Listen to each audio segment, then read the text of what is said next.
চট্টগ্রামের রাউজান উপজেলায় সম্প্রতি সন্ত্রাসী হামলায় ওমান প্রবাসীর বাড়ি জ্বালিয়ে দেওয়ার মামলার ঘটনায় প্রধান আসামি আজিজুল হককে গ্রেপ্তার করেছে র‍্যাব ৭। আজিজুল হক রাউজান উপজেলার ডাবুয়া ইউনিয়নের হিঙ্গলা গ্রামের বাসিন্দা এবং তিনি রাউজান থানার তালিকাভুক্ত শীর্ষ সন্ত্রাসী। তার বিরুদ্ধে রয়েছে হত্যা, অস্ত্র অপহরণ ও ডাকাতিসহ ১২টির অধিক মামলা।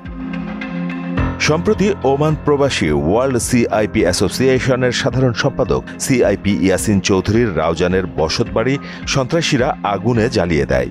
এই ন্যাক্কারজনক ঘটনার পর দেশে ও প্রবাসে প্রতিবাদে ফেটে পড়েন বাংলাদেশিরা। এই ঘটনার নিন্দা জানিয়ে ওমান বাংলাদেশ দূতাবাসে রাষ্ট্রদূতের বরাবর স্মারকলিপি প্রদান করা হয়। দূতাবাস প্রাঙ্গণে প্রবাসীরা মানববন্ধন করেন এবং দেশে রাউজানেও প্রতিবাদস্বরূপ মানববন্ধন অনুষ্ঠিত হয়। আজিজুল হকের গ্রেপ্তারের খবরে ওমানে বসবাসরত প্রবাসী বাংলাদেশিদের মধ্যে স্বস্তি ফিরে এসেছে। মাহমুদ হোসেন, মোহনা ডিজিটাল।